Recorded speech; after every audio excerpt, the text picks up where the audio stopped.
সুপ্রিয় দর্শক বন্ধুরা, আসসালামু আলাইকুম। দেশ অথবা দেশের বাইরে থেকে প্রিয় বন্ধুরা, ঠিক এই মুহূর্তে যে যেখান থেকে বাস্তব জীবনের গল্প শোনার জন্য আমার সঙ্গে যুক্ত হয়েছেন, আমি আপন। আর যে আপন জীবনের গল্পের 1589তম পর্বে আপনাকে প্রতিদিনের মতো স্বাগতম জানাচ্ছি। দর্শক বন্ধুরা, আজ আমি আপনাকে শোনাবো রাজশাহীর ভাই শিপন আহমেদ এবং তার সুন্দরী বউ আকলিমার জীবনের এক লোম রহস্যকর ভয়ানক বাস্তব জীবন কাহিনী। বন্ধুগণ, আজকের গল্পের টাইটেল চায়না যুবকের ফাঁদে সুন্দরী উর্মি। এই গল্পটা রাজশাহীর প্রত্যন্ত এলাকার হতদরিদ্র পরিবারের সন্তান উর্মি এবং তার স্বামী শিপন আহমেদের জীবনে ঘটে যাওয়া এক ভয়ানক, করুণ, শিক্ষণীয় বাস্তব জীবন কাহিনী। বন্ধুরা, বিশ্বাস করেন, যদি আমার সাধ্য বা সামর্থ্য থাকতো, আমি আমার প্রত্যেকটা বোনকে আজকে বাধ্য করতাম এই উর্মি আর শিপনের জীবনের গল্পটা শোনার জন্য। এই গল্প হয়তো আপনাকে মহা বিপদ থেকে বাঁচিয়ে দিতে পারে।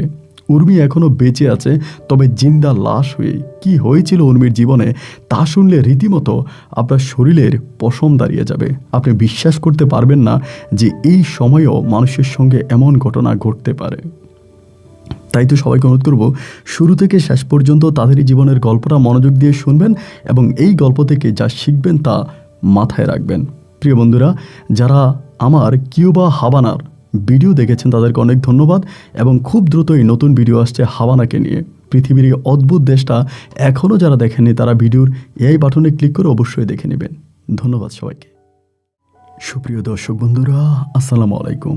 আমরা মোহাম্মদ শিপন আহমেদ, আমার বাড়ি রাজশাহী বিভাগে। বন্ধুরা, আমি আমার জীবনের গল্পটা শুরু করার শুরুতে আপনাদেরকে আমার পরিবারের সম্বন্ধে জানিয়ে রাখি। আমার পরিবারে আমি আছি, আমার বাবা আছে, মা আছে, রয়েছে আমার দাদা দাদি সহ আমার বড় একটা বোন সহ ছোট একটা ভাই আর ছোট একটা বোন। আমরা টোটাল 2 ভাই 2 বোন। আমাদের পরিবারটা রাজশাহী বিভাগের অদূরে সবুজ শ্যামলে গড়া কোনো এক ছোট্ট অজপাড়া গায়ের এক নিম্নবিত্ত পরিবার। আমার বাবা পেশায় একজন ভ্যান গাড়ি চালক। আমি খুব ছোটোবেলা থেকে দেখে আসছি আমার বাবা ভ্যান গাড়ি দিয়ে মানুষ পারাপার করে তার জীবিকা অর্জন করতেন এবং তার সংসার চালাতেন। ছোটোবেলা থেকে আমি এক কথায় বলতে গেলে আমার বাবা একজন রিক্সা ড্রাইভার হিসাবে আমি দেখে আসছি। আমি অনেক বেশি মেধাবী ছিলাম। আমি মানুষের মুখে শুনেছিলাম আমার দাদাও নাকি খুব মেধাবী ছিল আমাদের এলাকায়, কিন্তু আমার দাদা তার ওই মেধা সঠিকভাবে কাজে লাগাতে পারেনি। আমি নাকি আমার দাদার মতো হয়েছি। তাই তো প্রাইমারি স্কুল থেকে আমার রোল নাম্বার 1 ছিল। স্কুলের যত শিক্ষক শিক্ষিকা আছে তারা সবাই আমাকে অনেক ভালোবাসতেন। তাদের স্বপ্ন ছিল যে একদিন আমি তাদের স্কুল থেকে অনেক ভালো রেজাল্ট করব এবং বৃত্তি পরীক্ষায় আমি বৃত্তিও পাবো। কিন্তু দুঃখজনক বিষয় হচ্ছে, এত ভালো স্টুডেন্ট হওয়ার পরেও আমি ক্লাস 5-এর বৃত্তি পরীক্ষাতে আমি বৃত্তি পাইনি। এটা আমার জীবনে খুব দুঃখজনক একটা বিষয়। আমি নিশ্চিত ছিলাম যে আমি বৃত্তি পাবো এবং সেই বৃত্তির টাকা দিয়েই আমি আমার হাই স্কুল জীবন শেষ করব। কিন্তু আমার আর তা হয়ে ওঠেনি। এরপরেও আমার বাবা আমার পড়াশোনা বন্ধ করে দেয়নি। আমার বড় বোনও অনেক বেশি মেধাবী ছিলেন, কিন্তু আমার বাবা টাকার অভাবে আমার বড় বোনকে পড়াশোনা করাতে পারেনি। আমরা ভাই বোন সবাই দেখতে একটু অন্যরকম, খুব বেশি সুন্দর না। আমার বড় বোনও দেখতে খুব বেশি একটা সুন্দর ছিল না, যার জন্য আমার বড় বোনেরও এই মুহূর্ত পর্যন্ত বিয়ে হয়নি। এমন করে দিন আর রাতগুলো কাটতেছিল। এক পর্যায়ে বাবা মাকে হাই স্কুলে ভর্তি করায়। আমি তখন আমাদের গ্রাম থেকে বেশ খানিকটা দূরের একটা স্কুলে ভর্তি হই। বাবার এই ভ্যান গাড়ি করে যাত্রী বেশে আমি প্রতিদিন আমার স্কুলে যাইতাম এবং স্কুল থেকে বিকালবেলা বাড়ি ফিরে আসতাম। আমার একটাই স্বপ্ন ছিল, আমি পড়াশোনা করে একদিন মানুষের মতো মানুষ হব। আমার বাবা মাথার ঘাম পায়ে ফেলে দিনকে রাত আর রাতকে দিন বানিয়ে হাড়ভাঙা পরিশ্রম করে এই ভ্যান গাড়ি চালিয়ে আমাদের পরিবারটাকে চালাচ্ছে। ছোটোবেলা থেকে আমি দেখেছি যে নুন আনতে পান্তা পোড়ায়। যেদিন আমাদের ঘরে আলুর ভর্তা হবে সেদিন আমাদের জন্য ঈদ লেগে যায়। তার মানে হচ্ছে ডাল ছাড়া আর কোনো খাবারই আমাদের ছিল না। মাঝে মাঝে দাদি আর মা মিলে জমি থেকে কচুর লতি, এটা সেটা শাক সবজি তাই আমাদেরকে খাওয়াতো। সুতরাং আমাদের পরিবারের সবচেয়ে ভালো মানের খাবার ছিল আলুর ভর্তা। এমন করতে করতে একটা পর্যায়ে আমি এসএসসি পরীক্ষা দিই এবং এসএসসি পরীক্ষা দেওয়ার সময় এসএসসি পরীক্ষা দেওয়ার কিছুদিন আগে আমার বাবা অনেক টাকা ঋণ করে আমার বড় বোনকে বিয়ে দেয়। আমার বড় বোন জামাইকে আমার বাবা 1,00,000 টাকা দেয়। এই 1,00,000 টাকা আমার বাবা সম্পূর্ণ ঋণ করে দেয়। যৌতুক ছাড়া আমার বোনকে ওই বয়সে কেউই বিয়ে করতে চাচ্ছিল না, আর আমার বোনও দেখতে শুনতে খুব বেশি একটা সুন্দরী ছিল না। 1,00,000 টাকা ঋণ করে আমার বাবা আমার বড় বোনকে বিয়ে দেওয়ার পরে দেখা যায় যে আমার বাবার পক্ষে তখন আর ওই ঋণ পরিশোধ করা সম্ভব হয় না। আমাকে কলেজে ভর্তি করায়, আমি এসএসসি পাসও করি খুব ভালো রেজাল্টে এবং কলেজেও ভর্তি হই। কিন্তু আমার বাবা ওই ঋণে জর্জরিত হয়ে যায়, ঋণের উপর ঋণ। আমার বাবা ওই 1,00,000 টাকা সম্পূর্ণ সুদের উপরে আনে এবং সুদ বলতে কিস্তিতে আনে। তো সেই বাবার কিস্তি পরিশোধ করতে পারে না, কিস্তি লোকেরা বাড়িতে আসে, ঝামেলা করে। আমার আরেকটা ছোটো বোন আছে, আরও একটা ছোটো ভাই আছে। এই অবস্থার মধ্যে একদিন কিস্তির একটা লোক আমাদের বাড়িতে আসছিল এবং আসার পরে ওই টাকা নিয়ে কিস্তির টাকার জন্য খুব ঝামেলা করতেছে, যে কিস্তির টাকা না দিতে পারলে ঘর দুয়ার ভেঙে ফেলবে, আমার ছোটো বোনের সঙ্গে খারাপ ব্যবহার করতেছে। তো তখন আমি কী করবো আসলে বুঝতে পারতেছিলাম না। লোকটার নাম ছিল মোহাম্মদ ইব্রাহিম হোসেন। তখন আমি বললাম যে, ইব্রাহিম ভাই, আমরা খুব দারিদ্রতায় বসবাস করি।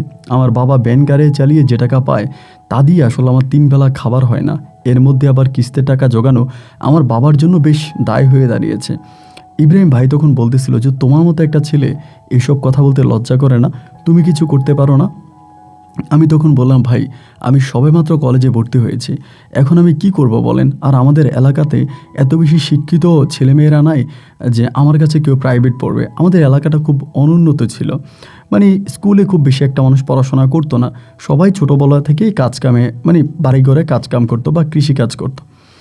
তো ওই সময় ইব্রাহিম ভাই আমারে বলতেছে, একটা কাজ করো, আমাদের অফিসে লোক নিতেছে, তাদের যে মাল্টিপারপাস কোম্পানিটা আছে এইটাতে নাকি লোক নিতেছে, বলে আমাদের এখানে লোক নিতেছে, তা তুমি যদি পারো আমাদের এইখানে জয়েন করে ফেলো। পড়াশোনা করে কি করবা, আগে বাবা ঋণ পরিশোধ করার চেষ্টা করো। ইব্রাহিম ভাইয়ের ওই কথাটা তখন আমার মাথাতে ঢুকে যায়। আমি তখন পরিপূর্ণভাবে সিদ্ধান্ত নিয়েই নিলাম যে না, আমি আর পড়াশোনা করব না, আমি পড়াশোনা বন্ধ করে দিব এবং আমি ওই কোম্পানিতে চাকরি করব, আমার বাবার ঋণ আমি পরিশোধ করব। আমার চিন্তা ভাবনাটা হচ্ছে কি, ভাই, আমি যদি ওখানে চাকরি করি তাহলে অন্তত আমার বাবার যে ঋণটা আছে, যে 1,00,000 টাকা ঋণ আছে, প্রতি সপ্তাহে যে কিস্তি টাকাতে দিতে হয়, আমি ওখানে চাকরি করলে আমি ওই কিস্তি টাকাটা পরিশোধ করতে পারবো। দেখা যায় কিস্তি টাকার জন্য লোকেরা আর আমাদের বাড়িতে এসে আমার বোনের সঙ্গে আমার মায়ের সঙ্গে আর খারাপ ব্যবহার করবে না। এই চিন্তা করে আমি তখন সেই ভাইয়ের সঙ্গে, ইব্রাহিম ভাইয়ের সঙ্গে কথাবার্তা বলে আমি তখন ওদের কোম্পানিতে চাকরি নিয়ে নিই। যদিও বাবা আমাকে বেশ নিষেধ করেছিল, অনেক মানা করেছিল আমি পড়াশোনা যাতে বন্ধ না করি, পড়াশোনা করি। আমাকে পড়াশোনা করানোর জন্য আব্বা অনেক চেষ্টা করছে, কিন্তু আমার ভাইয়ার পড়াশোনা হয়নি এবং সংসারে কি অভাব অনটন দেখে আমি নিজেই শিক্ষা জীবন থেকে সমাপ্তি ঘটাই। এরপরে তাদের ওই মাল্টিপারপাস কোম্পানিতে আমার তখন চাকরি হয়। তো আমার ইন্টারভিউ নেয়, আমি সেখানে পাশ করি, পরে চাকরি দেয়। তো চাকরি দেওয়ার পরে আমি স্যারকে বলি যে, স্যার, আমি চাকরি নিয়েছি শুধু একটা কারণে, আমার বাবা আপনাদের এখানে কোম্পানি থেকে 1,00,000 টাকা ঋণ নিয়েছে, বাবার পক্ষে সেই কিস্তি পরিশোধ করা সম্ভব হচ্ছে না, যার কারণে আমি চাকরিটা নিয়েছি। আমি মাসে মাসে আপনাদেরকে কিস্তির টাকাটা দিয়ে দিব, আমার বেতন থেকে কেটে নেবেন। উনি তখন বললো, তাহলে তো ভালোই হয়, কোনো সমস্যা নাই। পরে কথাবার্তা বলে সব কিছু ঠিকঠাক হলো, চাকরি হলো। তো আমাকে তার আমাদের গ্রাম থেকে বেশ অনেক দূরের একটা এলাকাতে তখন আমাকে ট্রান্সফার করে। যদিও তাদের ওই মাল্টিপারপাস কোম্পানিটা অনেক বড় ছিল, অনেক জায়গায় ওদের ব্রাঞ্চ ছিল। তো সেখানে আমাকে তখন ট্রান্সফার করে, সেই এলাকাতে। আমি তখন আমার জামা কাপড় যা কিছু আছে সব কিছু নিয়ে সেই এলাকাতে চলে যাই। আমার কাজ ছিল ফিল্ড ওয়ার্ক করা, ফিল্ড থেকে, মাঠ থেকে কিস্তির টাকা কালেকশন করা। এইটা আসলে আমি যে কাজটা করেছি, আমি আমার অভিজ্ঞতা থেকে বলি, এইটা বেশ কষ্টসাধ্য একটা বিষয় ভাই। এতটাই কষ্টকর আপনাকে বলে বোঝাতে পারবো না। আমার জীবনের অভিজ্ঞতার ছোট্ট কিছু বর্ণনা আপনাকে দেই।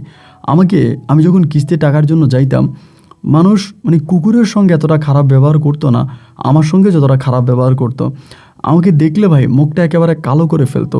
আমাকে দেখলে মনে হতো যেন তাদের ঘরের দরজায় যম এসে দাঁড়িয়েছে। এবং এত কষ্টের পরে খারাপ ব্যবহার করতো, খুবই খারাপ ব্যবহার করতো। তারপরেও কিস্তির টাকা নিয়ে অফিসে আসতাম। অফিসে আসার পরে মাঝে মাঝে বসদের কাছে বিচার দিতাম যে, বস, কিস্তির টাকার জন্য গেছিলাম, তা অমুক মহিলা খারাপ ব্যবহার করছে। অফিস থেকে না ভাই বিন্দু পরিমাণের কোনো রিয়েকশান নাই। আমাদের সঙ্গে গ্রাহকরা খারাপ ব্যবহার করুক, কিস্তির টাকা না দেখ, যদি কিস্তির টাকা আনতে না পারি তাহলে তো ধরেন অফিসে আসলে মা বাপ তুলে গালাগালি করবে। আর টাকা আনতে গিয়ে বাবা মাকে গালি শোনাতে হয়। তো কী করবো ভাই, একে তো গরিব, তার উপরে এই চাকরি ছাড়া আমার আর কোনো পথ খোলা নেই। তো চিন্তা করলাম ভাগ্যে যা আছে তাই হবে, আল্লাহ যা রাখছে তাই হবে, আমি এই চাকরিটাই করব। তো এরপরে আমি এই কিস্তির টাকায় উঠাইতাম, মাঠে মাঠে যাইতাম, ঘুরতাম, ঘুরে কিস্তির টাকা উঠাইতাম, কিস্তির টাকা নিয়ে আসতাম, ঋণ পরিশোধ করতাম, মাসে মাসে আব্বার যে কিস্তির টাকা ছিল ওইটা দিয়ে দিতাম। এইভাবে প্রায় আমি 1.5 বছরের মতো চাকরি করি, 1.5 থেকে 2 বছরের কাছাকাছি চাকরি করি। এই 1.5-2 বছরে মোটামুটি আমার বাবার যে 1 লক্ষ টাকা ঋণ ছিল, আমি সেই ঋণটা প্রায় অনেকটাই শেষ করে ফেলি। আমি শুধু ওখানে মানে যে কিস্তি শুধু যে কিস্তি উঠাই তা না, আমি যে শুধু ওখানে চাকরি করে তা না, তার পাশাপাশি আমি আবার প্রাইভেটও পড়াইতাম। ধরেন চাকরির যে টাকাটা ছিল এই সম্পূর্ণ টাকাটাই আব্বা ঋণ পরিশোধের জন্য যাইতো, আর বাকি যে টাকাটা আমি পাইতাম বাচ্চা কাচ্চা প্রাইভেট পড়াইয়া, সেটা দিয়ে আমি নিজে খাইতাম এবং পরিবারের জন্য, ভাই আর বোনেরটা তো ছোটো আছে, ওদের জন্য টাকা টুকা পাঠাইতাম। এত একে নির্মম দুঃখ কাহিনী আপনাকে কীভাবে বুঝাবো। তো এইগুলো করে করে ঋণও পরিশোধ করলাম, নিজে প্রায় 2.5-3 বছর মতো চাকরি করছি।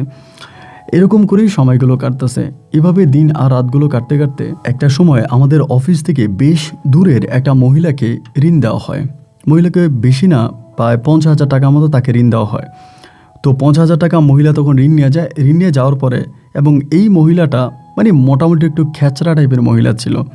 এমনিতেই তো ধরেন যারা ঋণ নেয় তারা কিস্তি দিতে চায় না, যায় ঝামেলা করে, কিন্তু এই মহিলাটা ছিল আরও বেশি খারাপ। আমাদের অফিস থেকে মোটামুটি অনেক দূরের একটা গ্রাম ছিল। আমি সাইকেল চালাই সেই গ্রামে যাইতাম প্রতি সপ্তাহে কিস্তির টাকা আনার জন্য। ভাই আমি যখনই কিস্তির টাকার জন্য যাইতাম, এই মহিলা আমাকে দেখলেই মুখটা এত কালো করতো যা বলার মতো না। কত দিন হয়েছে ভাই, আমার গায়ে পানি পর্যন্ত ঢেলে এসেছে ঘর থেকে। তো যতটুকু জানতে পারলাম মহিলার কোনো মানে হাজব্যান্ডও নাই, ওনার একটা মেয়ে আছে, আর ওনার কোনো ছেলেও নাই। এবং এই মহিলা এই টাকা দিয়ে কী করছে তাও সে বলতে পারে না। যদিও সে বলছিল 50,000 টাকা দিয়ে সে গরু কিনবে এবং গরুর দুধ দোহাইয়া গরুর দুধ বিক্রি করে আমাদের কিস্তির টাকা পরিশোধ করবে, কিন্তু আমরা তাকে কোনো গরু টরু কিনতে দেখি নাই, তার বাসায় কোনো গরুও ছিল না। কিন্তু সেই কিস্তির টাকা মানে ঋণ নিয়ে গেছে, বাট আমার কিস্তি পরিশোধ করে না। এইভাবে যখন সে কিস্তি দেয় না, অফিসে আসলে স্যারেরা খুব খারাপ ব্যবহার করে, যে শিপন তুমি কিস্তি উঠে আনতেছো না কেন, ওই মহিলার কাছ থেকে কিস্তি আনো। এবং মাঝে মাঝে কী হয় জানেন, গেলে না মহিলা আমার সাথে খারাপ ব্যবহার করে। খারাপ ব্যবহার কীরকম ব্যবহার, যে মানে খুব নোংরা কথা বলে ভাই, যেগুলো এখানে বলার মতো না। এইরকম নোংরা নোংরা খারাপ খারাপ খারাপ খারাপ ব্যবহার করে। তা এই সমস্ত জিনিস সহ্য করেও আমি কাজ করে যাচ্ছি, কী আর করব বলেন, গরিবের সন্তান যেহেতু হয়েছে কাজ তো করাই লাগবে। তা ভাবতেছিলাম যে মনে হয় একটা সময় ঠিক হয়ে যাবে। এরকম করতে করতে একদিন হয়েছে কি ভাই, মঙ্গলবার ছিল দিনটা। মঙ্গলবারে বিকেলবেলা আপনার আনুমানিক প্রায় আমি ওইখানে যাইতে যাতে বিকেল গনিয়ে গেছে, কারণ আমি তো এই সাইটগুলো কমপ্লিট করে সেখান পর্যন্ত যাই। আসরের আজানের মনে হয় একটু পরে তার বাড়িতে ঢুকছে, তখন ঘুরি ঘুরি বৃষ্টি পড়তেছে। তো বৃষ্টি পড়তেছে দেখা আমি তখন কী করলাম, বাড়ির মানে তাদের বাড়িতে ঢুইকা বাড়ির সামনেই হচ্ছে একটা গাছের মতো আছে, গাছটার নিচে দাঁড়ায় আছে। তাদের বাড়িটা আবার কিন্তু রাস্তার পাশে, এদিকে আবার বড় রাস্তা আছে, রাস্তার পাশে বাড়িটা। গাছটার নিচে দাঁড়াইয়া ওই মহিলার ডাকতেছে নাম ধরে ধরে জোরে জোরে। তো ডাকতেছি না, মহিলার কোনো শব্দ নাই। তো আমি তো জানি যে কিস্তির টাকা আনতে গেলেই তো মহিলা বাড়ি থেকে পালিয়ে যায়, আর থাকলেও খারাপ ব্যবহার করে। যথাযথ আজকেও তা হইছে। আসরে আজান দিয়ে দিছে ভাই, মুষলধারে বৃষ্টি হইতেছে, এবং বৃষ্টি হইতে হইতে মহিলাটা কোত্থেকে জানি আসছে, মানে পিছন থেকে আসছে। আসার পর আমারে বলে ওই দিন খুব ভালো ব্যবহার করতেছে। আমি তো বুঝতে পারিনি। আমারে বলে স্যার ভালো আছেন, আপনি বৃষ্টিতে ভিজতেছেন কেন স্যার, ঘরের মধ্যে আসেন। তা আমি আবার ওই মহিলার ঘরে যাই না, কারণ অনেকেই বলে মহিলার স্বভাব চরিত্র ভালো না, মহিলা একটু খারাপ টাইপের, এই জন্য আমি তার ঘরে যাই না। আমি করলাম কি, ওই গাছটার নিচে দাঁড়ায় আছে। আমারে বলে স্যার একটা কাজ করেন, গাছের নিচে দাঁড়াই থাকেন না, আপনি ঘরে আসেন, ঘরে এসে বসেন। আমি বললাম না, আমি ঘরে যাব না, আমার ঘরে যাওয়ার দরকার নেই। আপনি কি কিস্তির টাকা দিবেন, টাকা কি পাইছেন, আমার কিস্তি দিবেন, আমি জায়গা, কারণ রাত হয়ে যাইতেছে, চারদিকে বৃষ্টি নামছে, আমার এমনিও ভিজে ভিজে যাওয়া লাগবে। মহিলা বলতেছে না, আপনি ভিজে ভিজে যাবেন কেন, আমার ঘর আছে না, আজকে রাতে আমার ঘরে থাকেন। আমি বললাম আপনি কি মাথা খারাপ হয়েছে, আমার সঙ্গে অনেক টাকা, আমার সঙ্গে তখন প্রায় অনেক টাকা ছিল আর কি, যেহেতু অনেক কিস্তির টাকা উঠে আনছি, প্রায় 40-45 হাজার টাকার মতো আমার কাছে আছে। তাই আমি বললাম যে আমার সাথে অনেক টাকা, আমি এত টাকা নিয়ে কি আপনার ঘরে থাকবো, এটা কি বলেন, আর আমার জন্য স্যারেরা বসে আছে, আমি গিয়া কিস্তির টাকা ওইখানে দেওয়া লাগবে, আপনার টাকাটা আপনি তাড়াতাড়ি আমার দিয়ে দেন, আমি জায়গা। মহিলা তখন বলতেছে কি যে স্যার আমার কাছে তো টাকা নাই। তখন ভাই এত রাগ হয়েছে যা আপনাকে বলে বুঝাতে পারবো না। তারপরও রাগ করি নাই, মাথা একেবারে ঠান্ডা রাখছে, রেখে বলতেছি দেখেন যেহেতু মহিলা আজকে আমার সঙ্গে ভালো ব্যবহার করতেছে আমিও তার সঙ্গে ভালো ব্যবহার করি। আমি বললাম দেখেন আমি অল্প কয়েক টাকা বেতন এখানে চাকরি করি, আপনি যে কিস্তি দেন না শুধু আপনার জন্য অফিসে গেলে স্যারেরা আমার সঙ্গে অনেক খারাপ ব্যবহার করে, অনেক দুর্ব্যবহার করে, আমার বাপ মায়েরা গালাগালি করে। আপনি ঋণ আনছেন, ঋণ পরিশোধ করেন না, কিস্তি দেন না, আপনি কেন এটা করেন, আমার বাপ মায়েরা কেন গালি শোনান। এই কথা বলতে বলতে মহিলা বলতেছে তাই স্যার একটা কাজ করেন আপনি, আমি এক মহিলার কাছে কিছু টাকা পাওয়ার আছি, দেখি মহিলার কাছ থেকে টাকাটা আনা যায় কি না, আপনি আমার ঘরে এসে বসেন। তা আমি বললাম যে না না না আমি আপনার ঘরে যাব না। তাও বিটি টানাটানি করে আমার নিয়ে গেছে, নিয়ে ঘরের ভিতরে আমার ঢুকাইছে, ঢুকে একটা চেয়ারে বসতে দিছে। তা বসে একটা গামছা আমার হাতে দিছে, দিয়া বলে চুলগুলা মোছেন আর আপনি একটু বসেন, আমি আসতেছি। মানে পাশের বাড়ি থেকে কিস্তি টাকাটা নিয়ে আসতেছে। তখন ভাই বৃষ্টি নামছে, মোটামুটি ঘুরি ঘুরি বৃষ্টি পড়তেছে এবং আমার সাইকেলটা ওই উঠানের মধ্যে। এবং এরই কিছুক্ষণ পরে হঠাৎ করে একটা মেয়ে কোত্থেকে আইসা করলো কি আমার ঘরের দরজাটা লাগাই দিছে, যে করে আমি বসে আছি। দরজাটা লাগাই দেওয়ার পরে আমি তো অবাক হয়ে দাঁড়াই গেলাম, কী ব্যাপার। আমি এটারে বলতেছি কী ব্যাপার আপনি দরজা লাগাই দিলেন কেন, আপনি কে, দরজা লাগাইছেন কেন। পরে মেয়েটা কিছু বলে না, এর মধ্যে আমার সামনে দাঁড়ায় আছে। দাঁড়ায় থেকে করে কি ভাই মেয়েটা তার কাপড় খুলতে শুরু করছে। মানে কাপড় চোপড় যখন খুলতে শুরু করছে আমি তখন ভয় পেয়ে গেছিলাম, হায় হায় এ করে কি, এদিকে জামা খোলে। আমি বললাম যে এগুলো কী করতেছেন আপনি, আপনার কি মাথা খারাপ হয়েছে, এগুলো কি করেন। তখন আমি একরকম চিৎকার চেঁচামেচি শুরু করছি। এইবার দেখে কি মেয়ে আমারে বলতেছে একদম চুপ, একদম চুপ, কোনো কথা বলবেন না, চুপ করে থাকেন। এবার হলো কি, এবার দেখে কি ওই মহিলাটা আসছে, মানে যার ঘর আর কি, যে মহিলা আমার কাছ থেকে কিস্তিতে আসছে ওই মহিলা আসছে।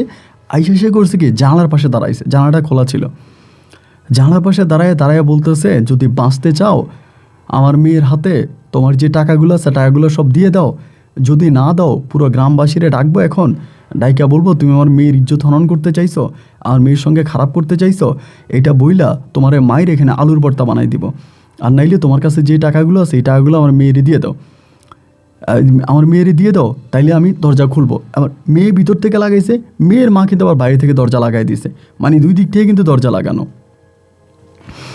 আমি তখন বললাম দেখেন, তখন খুব অসহায় হয়ে গেছে। আমি বললাম দেখেন আমার সঙ্গে এরকমটা করবেন না, আপনি যেরকম গরিব আমিও সেরকম গরিব, আমারও বাবার ঋণ ছিল, আমার আব্বা ঋণ পরিশোধ করতে পারে নাই, আমাদের এখানে প্রত্যেক দিন কিস্তি লোকেরা আসতো, খারাপ ব্যবহার করতো। আমি আমার পড়াশোনা না করে, পড়াশোনা বন্ধ করে আমি চাকরিতে ঢুকছি আব্বা ঋণ পরিশোধ করার জন্য। আর এখন যে টাকাগুলো আপনি আমার কাছে দেখতেছেন এগুলো সম্পূর্ণ মানুষের কাছ থেকে আনা কিস্তির টাকা। এই টাকা যদি আপনি আমার কাছ থেকে নিয়ে যান তাহলে আমার এই অফিসে ওই টাকা দিতে হবে। আমি অনেক কষ্ট করে আমার আব্বার ঋণ পরিশোধ করছি, আমার কাছে কোনো আর বেশি টাকা নাই, আপনি এটা কইরেন না। উনি আমার একই কথা বলে, তাকে গ্রামের লোক ডাকবো, বাড়ির লোক ডাকবো, সবাইরে ডাকবো, ডাইকা বলবো তুই আমার মেয়ের সঙ্গে খারাপ করছিস, আমার মেয়ের সঙ্গে খারাপ করছিস, এবং এটা বললে তোর সবাই মিলা মারবে এবং মায়ের আলুর ভর্তা বানাই দিবে। এখনও ভালো আছে আমার মেয়ের হাতে, তোর হাতে যে টাকাগুলো আছে, ব্যাগে যে টাকাগুলো আছে সবগুলো টাকা আমার মেয়ের হাতে দিয়ে দে। আমি বললাম যে না আমি দিব না, আপনি আমার ইজ্জত সম্মান নষ্ট করেন, গ্রামের লোকজন ডাকেন, চিৎকার চেঁচামেচি করেন, যাই করেন, যেটাই করেন, আমি আপনার এই টাকা দিব না, কারণ এটা তো আমার টাকা না, এটা অফিসের টাকা, আমার এই টাকা আমি দিব না। এবার মহিলা করলো কি, বলতেছে আমি কিন্তু সত্যি সত্যি লোক ডাকবো, আমি কিন্তু সত্যি সত্যি লোক ডাকবো। আমি বললাম ডাকেন, আপনি সত্যি সত্যি কা মিথ্যা মিথ্যা কা, আপনি যদি লোক ডাকতে হয় আপনি ডাকেন, আর আমি এই টাকা দিতে পারবো না, এই টাকা দেওয়ার সাধ্য বা সামর্থ্য আমার নাই, এটা কিস্তির টাকা, অফিসের টাকা। এই মহিলা করলো কি তখন খুব জোরে না কিন্তু আস্তে আস্তে করে বলতেছে ওই কে আসেন কই আসেন, আসেন আসেন, দেখেন দেখেন কী করতেছে, দেখেন কী করতেছে। এইরকম কইরে মহিলা তখন এই রাস্তার পাশে মনে হয় কিছু ছেলে ফেলেছিল, মানে আমার একটা ধারণা আর কি, মহিলা কিন্তু তাদেরকে ডাকে নাই, জাস্ট আমাকে ভয় দেখাচ্ছিল। এই লোকগুলো মনে হয় শুনে গেছে, যেহেতু রাস্তার পাশেই বাড়ি, রাস্তা দিয়ে যাচ্ছে, তারা তখন দৌড়ে আসছে, আইসা বলে কী হয়েছে। মহিলা বলে না কিছু হয় নাই। এরপরেই আমি বলতেছি যে ভাই দরজাটা খোলেন একটু, আমি বেরোবো। এটা বলার পরে তারা বলে তুই এনে ঢুকলি কেন। মহিলা তখন বলতেছে যে আমার মেয়ের ইজ্জত নেওয়ার চেষ্টা করছে, আমার মেয়ের সঙ্গে খারাপ কাজ করছে, এই জন্য আমি আটকায় রাখছি, আমার মেয়ের সঙ্গে খারাপ কাজ করছে।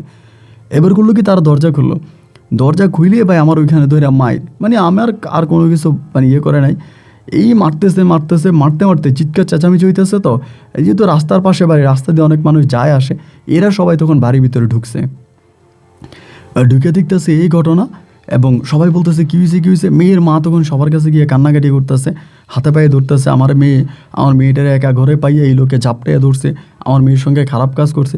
আমি সবাইরে বলতেছি, দরজা মহিলা বাইরে থেকে লাগাই দিছে, মহিলা আমার কাছ থেকে টাকা চাইছে, কেউ আর আমার কোনো কথাই শোনে না। মানে আমি যে বলি উল্টা আমারে মারতেছে, মানে কথা বললে আমারে মারে। এবার আমার হাত পা বাইদা ফেলছে, বাইদা মহিলারে বলতেছে যে কী চান আপনি, আপনার মেয়ের সঙ্গে। মেয়েও বলতেছে, মানে মেয়ে যে আছে ওনার মেয়ের নাম হচ্ছে আকলিমা ইসলাম উর্মি। তা আমি উর্মি বলে মানে উর্মি বলি।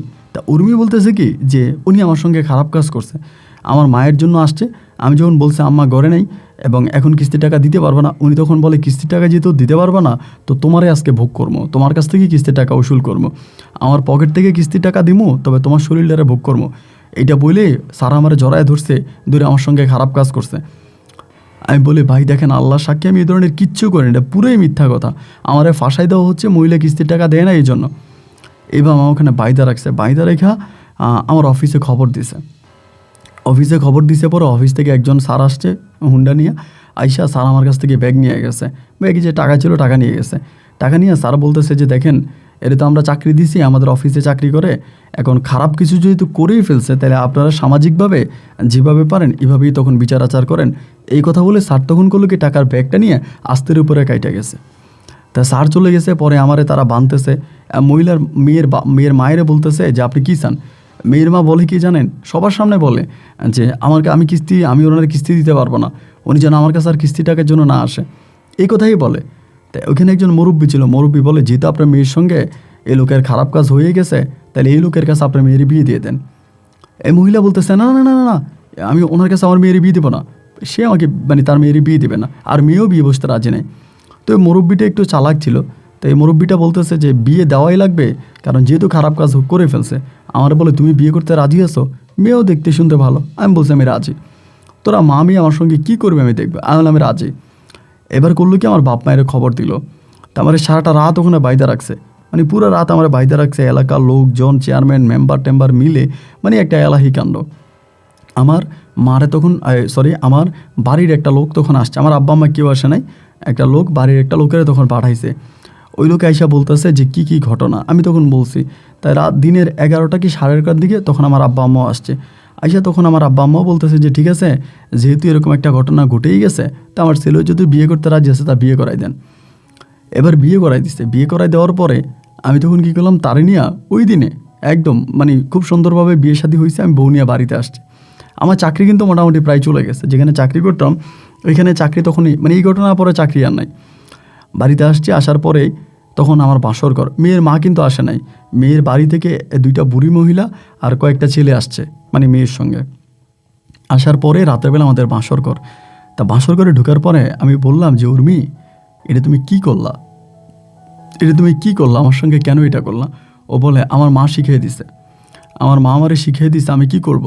আমার মা তো কিস্তি টাকা দিতে পারে না, এখন আমি কি করব? এই জন্য মা আমারে যেমনি শিখিয়ে দিছে আমি এমনিই কাজ করছি। তো মেয়েটাও দেখতে শুনতে অনেক বড় ছিল, মানে ছোট না, লম্বা টম্বা ফর্সা সুন্দরী আছে। এবং আমি তখন বললাম যে তো তোমার মা যেটা তোমাকে শিখাই দিল তা তুমি কি করো? তোমার মা যে কিস্তির 50,000 টাকা নিয়েছে, ওই টাকাটা নিয়ে কি করছে? তোমার মা তো বলছে গরু কিনবে, তারপরে দুধ বিক্রি করে কিস্তির টাকা পরিশোধ করবে, আমরা তো কোনো গরু দেখি নাই। পরে বলে কি যে আমার মা ওই টাকাটা নিয়ে আমারে এক জায়গার মধ্যে টাকা দিছে, মানে বলতেছে যে আমারে পুলিশে চাকরি দিবে, এই কথা বললে এক লোক আমার মায়ের কাছ থেকে টাকাটা নিছে এবং টাকাটা নিয়ে আমার কাছ থেকে টাকা নিয়ে আর আমারে চাকরি দেয় নাই। তাই আমি বললাম যে তুমি পড়ো কিসে? বলে আমি 9-এ পড়ি। তাহলে তুমি 9-এ পড়ো, পুলিশে চাকরি নিতে হলে তো ম্যাক্সিমাম এসএসসি পাস লাগে, এসএসসি পাস হইতে হয়, তা 9-এ পড়লে তুমি কেমনে পুলিশে চাকরি করতা? তো মেয়ে বলতেছে ওই মানে লোক নাকি দালাল নাকি বলছে যে কেমনে জানি জাল কাগজ বের করবে, মানে জাল সার্টিফিকেট বের করবে, করে তারা চাকরি দিবে, এটা নাকি দালাল বলছে।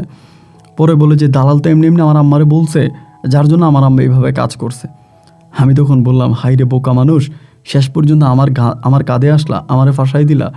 তা ও তখন বলে কি আমি আপনার বিয়ে করতে চাই নাই, আমরা চাচ্ছিলাম যে আপনি যদি ব্যাগের টাকাটা দিয়ে দেন এবং ওই টাকাটা দিলে পরে আমাদের ঋণ পরিশোধ হয়ে যাবে, আমরা কিস্তির টাকা দিয়ে দিতে পারবো, এবং এটাই আমরা চাচ্ছিলাম আপনার সঙ্গে আমার বিয়ে হোক। এটা কিন্তু আমার আম্মা চায় নাই, আমার আম্মা কিন্তু ফাইসা গেছে। আমি বললাম তো ফাইসা গেলে আর কি, আমি বাইচা গেছি, সুন্দর একটা বউ পাইছি। এই বলে তখন তার সঙ্গে আমার ভাসর হয়। পরের দিনে সকালবেলা মানে তার মা আসছে, তার মা সেই হুমকি দুমকি যায় ঝামেলা, মানে আমার আব্বারে গালাগালি করে, আমার আম্মারে গালাগালি করে, কেমন সন্তান পেটে ধরছেন, আমার ঘরে গিয়ে আমার মেয়ের উপরে ঝাঁপিয়ে পড়ছে, এই সে মানে যত রকমের খারাপ খারাপ কথা আছে উনি সব কিছু বলতেছে। আমার আব্বা আম্মা কোনো কিছুই বলে না, আমার আব্বা আম্মা এইখান দিয়ে ঢুকাইতেছি ওইখান দিয়ে বের করতেছে, তারা কিচ্ছু বলে না। মহিলা তার কথা বক বক বক বক বক বক অনেকক্ষণ ধরে বগর বগর করে তখন সে চলে গেছে। এবং চলে যাওয়ার 2-3 দিন পরে আমার তখন উর্মি বলতেছে আমি আমার বাড়ি যাব, আমার বাড়িতে যাব, আমার বাড়ি যাব। তো 2-3 দিন পর আমি তখন উর্মিরে তার মায়ের কাছে দিয়ে আমি আসছি। আসার কয়েকদিন পরে হইল কি, ও আর আসে না। মানে আমি যখন আমার বউরে আনতে গেলাম, উর্মিরে আনতে গেলাম, ও আর আসে না। তাই আমি বললাম যে আমার গ্রামের লোকজন জানছে আমি বিয়ে শাদী করছি। আমি তখন বললাম যে উর্মি তুমি চলে আসো, এটা ভালো না, যেহেতু আমাদের বিয়ে শাদী হয়েই গেছে তুমি চলে আসো। তখন আমি বাটনের একটা মোবাইল ফোন চালাইতাম, একটা বাটন ফোন কিনি। তো উর্মিদের ঘরে কিন্তু কোনো মোবাইল টোবাইল ছিল না।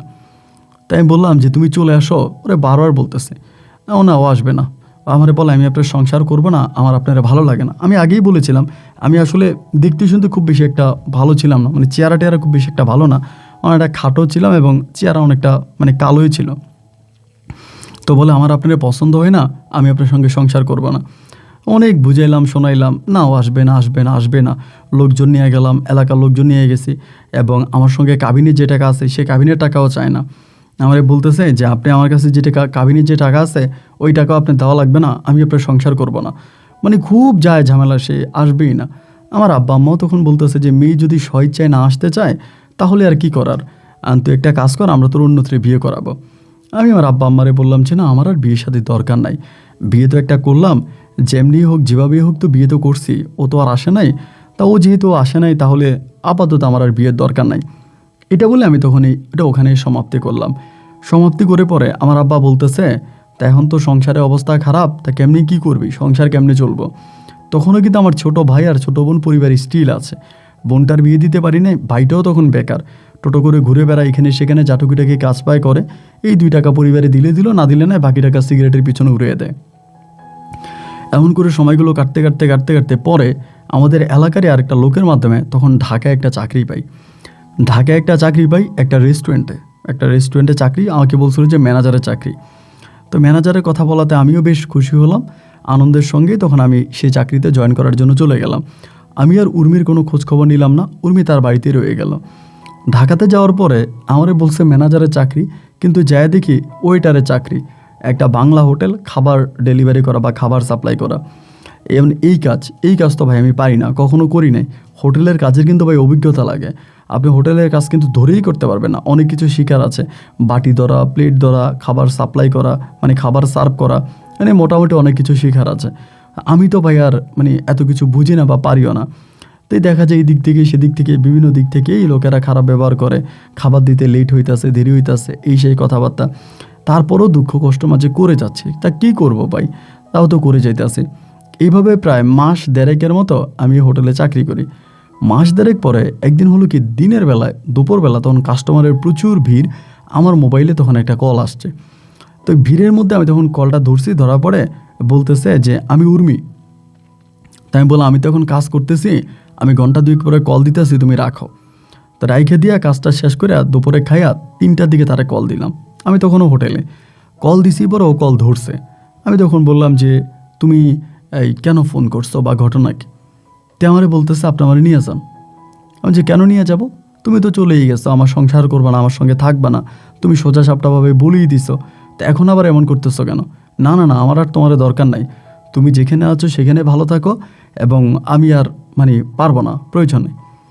পরে বলে আমি বুঝতে পারি না, আমার ভুল হয়ে গেছে, আমার মা আমার উল্টাপাল্টা বুঝাইছে, এখন মায়ের ওই উল্টাপাল্টা বুঝ দেখে আমি এটা করে ফেলছি, না আপনি আমার নিয়ে যান, আমার ভুল হয়েছে, আমি আমার স্বামী সংসার করব।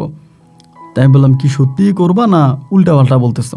পরে বলে না না না, আপনি আমার নিয়ে যান, আমি সত্যিই আপনার সংসার করব, আমি কোনো ঝামেলা করব না। তাই আমি বলছিলাম ঠিক আছে, আমি তো এখন হোটেলে চাকরি করি, তা আমি তো মানে সবার সঙ্গে থাকি হোটেলে, তা এখানে তো আর তুমি আসতে পারবে না, আমি একটা বাসা ভাড়া করি, তারপর তোমার নিয়ে আসবো। এই নাম্বারটা কার? বলে এটা আমাদের গ্রামের একটা ভাবির নাম্বার, আপনি এই নাম্বারে ফোন দিয়ে আমারে বললে আমারে দিবে। আচ্ছা ঠিক আছে। তো পরে রাতে গিয়ে চিন্তা করলাম কি করা যায়, তো তার সঙ্গে বিয়ে হয়েছে, আমাদের কোনো তালাক বা ডিভোর্স এরকম কিছুই কিন্তু হয়নি, আইনত কিন্তু এখনও সে আমার বউই আছে। পরে ভাবলাম যে আচ্ছা ঠিক আছে, তাইলে আমি তারে নিয়ে আসি। পরের দিন তখন বেরোলাম, বেরোয়া মানে ডিউটি থেকে একটু অফ নিলাম, অফ নিয়ে তখন হাঁটতেছি যে কোথায় আসলে মানে বাসা পাওয়া যায়। এরকম করতে করতে মোটামুটি একটা বস্তি লেভেলের বাড়িয়ে বলা চলে, ওখানে একটা বাসা পাইছি। বাসা ভাড়া হচ্ছে আপনার 800 টাকা, 800 টাকা বাসা ভাড়া। তো এই চিন্তা করলাম যে যাই হোক আপাতত এটার মধ্যে এসে উঠি। পরে উর্মিরে ফোন দিয়ে বললাম যে এমন এমন বাসা পাইছি, বাসা কিন্তু বেশি ভালো না, 800 টাকার বাসা, এখন কি থাকতে পারবা? বলো হ পারবো, সমস্যা নেই। তাই আমি বলছি, আচ্ছা ঠিক আছে আসো। এই কথা বললা তখন তারে আমি টাকাও কিছু পাঠাই, পাঠানোর পরে তখন সে গাড়ি ভাড়া দিয়ে আসে। আসার পরে দু একদিন ভালো ছিল, আমার সঙ্গে ছিল বাসার মধ্যে। এখন দু একদিন পরে তার নাক উঠে দিতে শুরু হয়েছে, ওই বাসায় সে থাকবে না, এই বাসার আশেপাশের মানুষ খারাপ, তার দিকে খারাপ নজরে তাকায়, এই ঘর ভালো না, সে এখানে থাকবে না। তুই ঠিক আছে এখানে থাকবা না, তাইলে কি করবা? আমি এখান থেকে চলে যাব। কই যাইবা? আমি অন্য কোথাও মানে তুমি অন্য কোথাও বাসা না, মানে ও যে জায়গায় বাসা নিতে বলে সেই জায়গায় বাসা ভাড়া অনেক টাকা, আমি তো এত টাকা বাসা ভাড়া দিতে পারবো না। তাই আমি বললাম যে তুমি যেসব জায়গায় বাসা নিতে বলো ওই সব জায়গায় ভাড়া অনেক বেশি, আমার কাছে বাপু এত টাকা নাই, আমি এত টাকা ভাড়া দিতে পারবো না। ওই তখন করে কি যে বলে যে আচ্ছা ঠিক আছে, তাহলে আমিও নি কিছু একটা করব। আপনি যেহেতু হোটেলে চাকরি করেন, আপনি একটা বেতন পান, আমিও কিছু একটা করব, কইরা দুজনে মিলে যা হয় তা দিয়ে আমরা একটা ভালো বাসায় থাকবো। তাই আমি বললাম যে তুমি কি চাকরি করবা? বলে যেই চাকরি আপনি আমাদের দেন আমি সেই চাকরিই করব। এখানে তো অনেক মেয়েরাই আছে দেখছি গার্মেন্টসে চাকরি করে, আমি তাদের সঙ্গে গার্মেন্টসে চাকরি করব। আমি তখন বললাম যে তুমি কি গার্মেন্টসে চাকরি করতে পারবা? আমাদের ওই জায়গাটা আসছিল আশুলিয়ার ওইদিকে আর কি। পরে ও বলে পারবো না কেন, আমি যে টাকা বেতন পাবো ওই টাকা দিয়ে বাসা ভাড়া দিব, তাও আপনি একটা ভালো বাসা নেন, আমি এই বাসায় থাকতে পারি না, আমার অনেক ঘৃণা লাগে। তো যেহেতু ও বলতেছে ও গার্মেন্টসে ঢুকবে, তাও আমি ওর বিশ্বাস করি না। আমি বললাম আগে তুমি গার্মেন্টসে ঢুকো, আমি এরপরে বাসা নিব। কারণ ভাই আমি তো পরে বাসা ভাড়া দিতে পারবো না, আমার যে টাকা বেতন তা দিয়ে তো পরে আমার বাসা ভাড়া দেওয়া হবে না। পরে বলে আচ্ছা ঠিক আছে সমস্যা নাই, তাইলে আপনি এই আমারে মানে বাসা চাকরি দেন। পরে যে এলাকাতে থাকতাম সেই এলাকাতে একটা মেয়ের মাধ্যমে ওর গার্মেন্টসে তখন চাকরিতে ঢুকাইছি। 3 দিন চাকরি করার পরে আমি তখন বাসা পাল্টাইছি। বাসা পাল্টায়া মোটামুটি একটা ভালো বাসার মধ্যেই তখন উঠছি। তা ওইটার পরে ও তখন চাকরি করে আসে যায়। তো ওর চলাফেরা না ভাই পুরা মডার্ন, এমন জামা কাপড় পরে যা দেখতেও আসলে খারাপ লাগে। তখন আমি বললাম যে উর্মি তুমি একটা বিবাহিত মেয়ে এবং একটা স্বামী সংসার করতেছ, তা এরকম অশ্লীল জামা কাপড় পরো কেন? মানে ও বলে যে জামা কাপড় ওর ভাল লাগে। এরকম করে করে দিন রাতগুলো কাটতেছে, কাটতে কাটতে এবার আমার ধরছি কি যে মানে আমারে বলতেছে আমার কিছু ভাল লাগে না, ঘরে ভাল লাগে না, মন খারাপ লাগে। এই 2-3 মাস কাজ করে ও আর কাজ করবে না। তো জোরাজোরি করে কাজ করবে না। আমি বললাম না কাজ করো।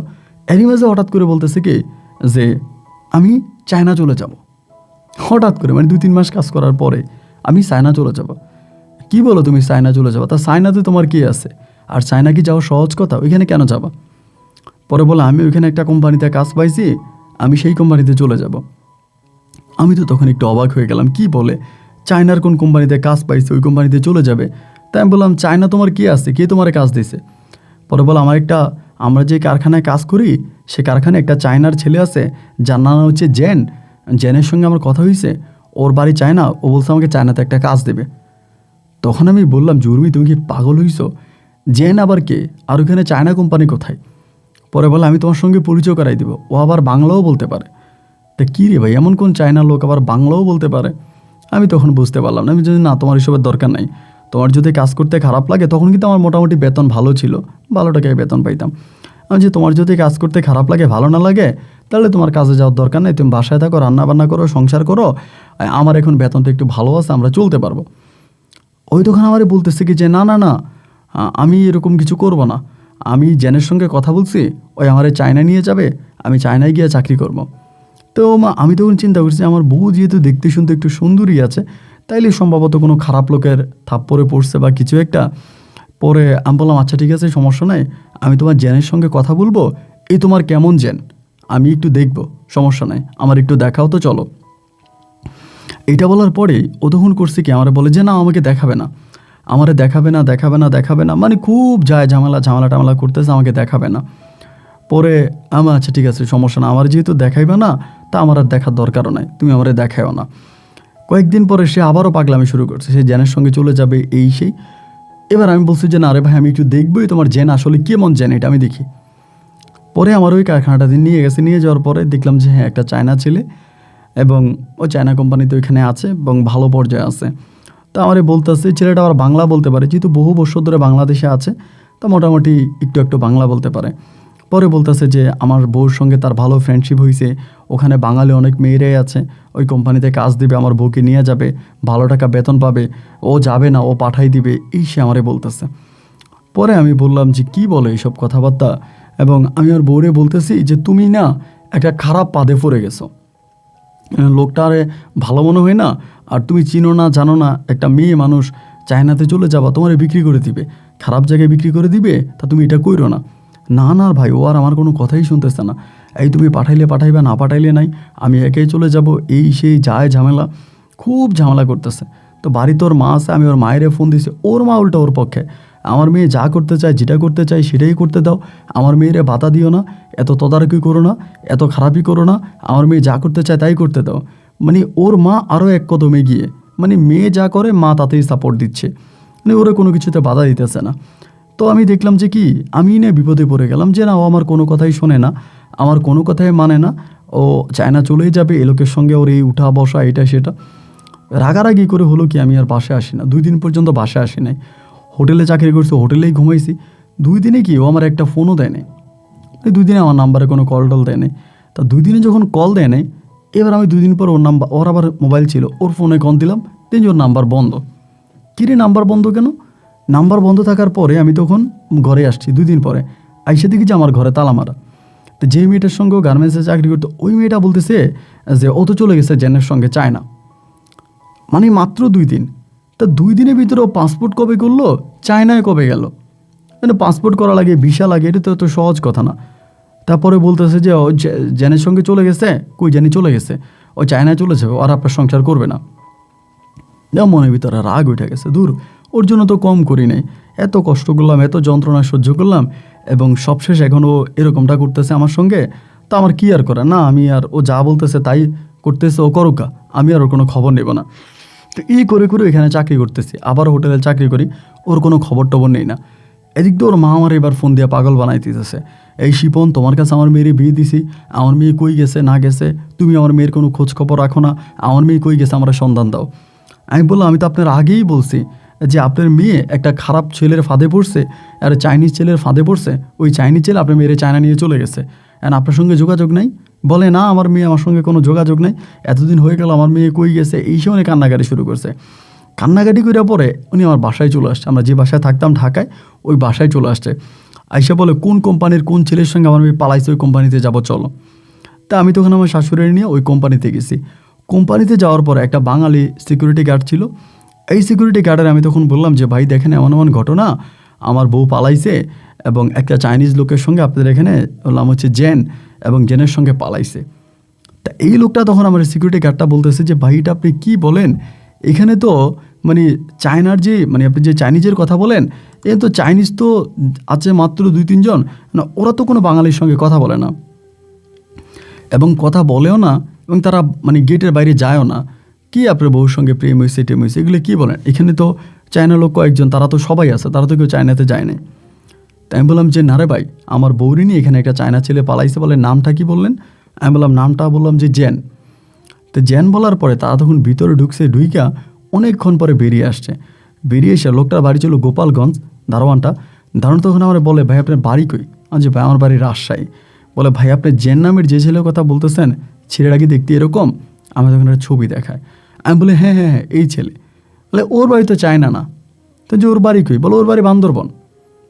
কী বলেন ভাই, ওর বাড়ি বান্দরবন? বলে হয়, ওর বাড়ি তো বান্দরবনে, ও তো চাইনিজ না, ও তো চায়না না, ও তো এখানে হচ্ছে কাজ করতো, মানে চাইনিজদের সঙ্গে কাজ করতো, এবং ওই বাবুর্চির কাজ করতো, রান্না বান্না এটা সেটা করতো। এবং যেহেতু ওরা চাইনিজ খাবার পছন্দ করে, মানে চাইনিজে ওরা আবার চায়না খাবার বানাইতে পারে, এইভাবে তখন এই ছেলেটাকে নিয়ে আসে। ছেলেটা এখন বাবুর্চি টাবুর্চি যাই টাইপের কিছু।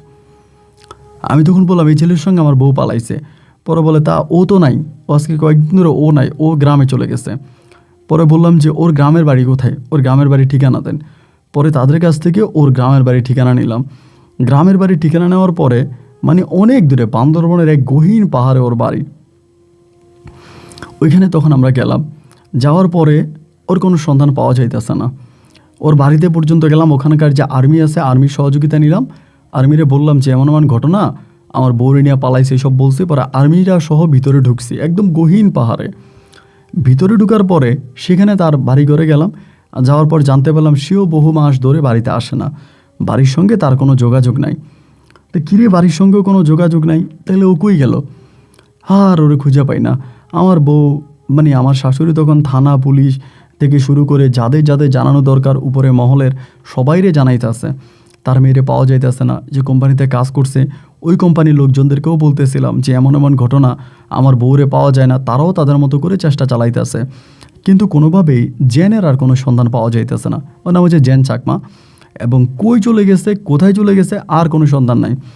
দিনের পর দিন কাটতেছে, আমি কান্নাকাটি করতেছি, কিরে কই গেল আমার বউ, আর কোনো সন্ধান। এভাবে বহুদিন পরে একদিন রাত 2টা বাজে একটা অপরিচিত নাম্বার থেকে আমার মোবাইলে কল আসে। আমি কিন্তু মোবাইলে কোনো সময় সাইলেন্ট করতাম না, কল আসলে পর আমি কলটা রিসিভ করি। আমার বউ তখন না আমার কান্না করতেছে, মানে আমার বউ আকলিমা ইসলাম উর্মি কান্না করতেছে আর বলতেছে, আপনি আমারে বাঁচান, আমার অমুক জায়গায় আটকে রাখছে। মানে ঠিকানাটাও বলে দেয়, চট্টগ্রামে ফোর্ট এলাকাতে আমার আটকে লাগছে, আমার এই ঠিকানাটা বলে দিচ্ছে, মানে পুরো ঠিকানাটা বলছে। আমিও ঠিকানাটা সাথে সাথে কাগজে নোট করে ফেলছি। নোট করে আমি তখন সঙ্গে সঙ্গে তাদের যে কারখানা আছে, যে কারখানায় ছেলেটা চাকরি করতো, ওই কারখানার যে অফিসার আছে সেও কিন্তু আমারে বলছে, ভাই আপনি যদি সন্ধান পান আপনি বললেন, আমাদের কারখানার অনেক ক্ষতি করে গেছে। তাদের সহযোগিতা নিলাম, তারা তখন ডিবি পুলিশের সহযোগিতা নেয়। এবং ডিবি পুলিশের মাধ্যমে আমরা তখন সেই জায়গা থেকে, মানে আমার বউ যে লোকেশান দেয় সেই লোকেশান থেকে প্রায় 16টা মেয়েকে উদ্ধার করি। এবং এক কথায় বলতে গেলে সেখানে মেয়েদেরকে বিক্রি করে দেওয়া হয়েছিল আর কি ওই জায়গাটার ভিতরে। এবং সেই ফোর্ট থেকে তখন তাদেরকে বিদেশে পাচার করা হইতো, ওই মানে পথে জাহাজে তখন পাচার করে দিত বিদেশে। ওইখানে এবার অনেক ঘটনা আছে, এখানে অনেক কাহিনী আছে, মানে প্রশাসন আমাকে অনেক সাহায্য করছে। তো এটি বলতে গেলে তো অনেক ঘটনা, তা আপনাকে সংক্ষেপ করে বলি। পরে এরকমভাবে সবাই মিলে তখন দৌড়াদৌড়ি করে সেই ফোর্টের মধ্যে থেকে আমার বউরে আমরা তখন উদ্ধার করি। আমার বউ সহ 16টা মেয়ে ছিল, সব মেয়েগুলোর উদ্ধার করি। আমি তখন ওরে নিয়ে আসি। আসার পরে আমার শাশুড়ি তখন বলতেছে খুব গালাগালি করতেছে ঢাকায় আসার পরে, বেয়াদব তুই জামাইয়ের কথার বাইরে গেলি, তোর জামাইয়ের কথা শুনলি না, এই তুই এত খারাপ কেন, এত খারাপ কেন। জেনের কিন্তু আর পাইছি না, ওই চাকমা ছেলেটার আর পাইনি। তো যতটুকু জানলাম ওরা ওখানে বিক্রি করে দিছে, মানে ওরে বিক্রি করে দিয়ে ওই ছেলে পালাইছে। তা ওরে আর পাইনি। পরে আমার শাশুড়ি বলতেছে তোরে মারবো কাটবো, মানে আমার সামনে মারতেছে আমার বউরে। তাই আমি বললাম যে ঠিক আছে মাইরেন না, ওরে মাইরে আর কি করবেন। এই তো উর্মি এসে আমার পা ঝরায় ধরছে, ধরে বলতেছে আমি ভুল করে ফেলছি, আমি অন্যায় করে ফেলছি, আপনি আমার মাফ করে দেন, আমি আপনার কথার অবাধ্য হয়েছি, আমি আর জীবনেও কোনো দিন আপনার কথার অবাধ্য হব না।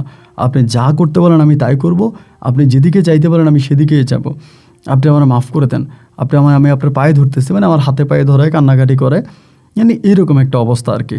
তা আমি তখন বললাম যে দেখো আমার সঙ্গে তুমি এরকমটা করো না, আমার সঙ্গে তুমি এরকমটা করো না। আমি আসলেই সত্যি বড় অসহায়, আমি সত্যিই বড় অসহায়, আমি সত্যি আমার সব কিছু হারাইছি। আজকে আমি চাকরি করি, আমার বাপ মারেও 2 টাকা দিতে পারি না, আমার বাপ মা রোগে সুগে কত কষ্ট পাইতে আছে, ভাই বোনগুলোও কত কষ্টে আছে। আমি তোমার জন্য এই টাকা খুঁজতে খুঁজতে পাগল হয়ে গেছিলাম, আমি কই তোমারে খুঁজি নাই, কই তোমারে পাই নাই, আমি তো সবই তোমার জন্য হারাইলাম, তুমি এটা কেন করলা। হ্যাঁ বলতেছে আমি ভালো হয়ে যাব, আমি আর কখনই এরকম করব না। পরে চিন্তা করলাম যেহেতু আমাকে জড়ায় ধরছে, কান্নাকাটি করছে, ওই মনে হয় ভালো হয়ে গেছে। আমি সব কিছু ভুইলা আবারও তার সঙ্গে সংসার শুরু করলাম, যে আল্লাহ কি করে দেখি। পরে আবারও সংসার করতেছি।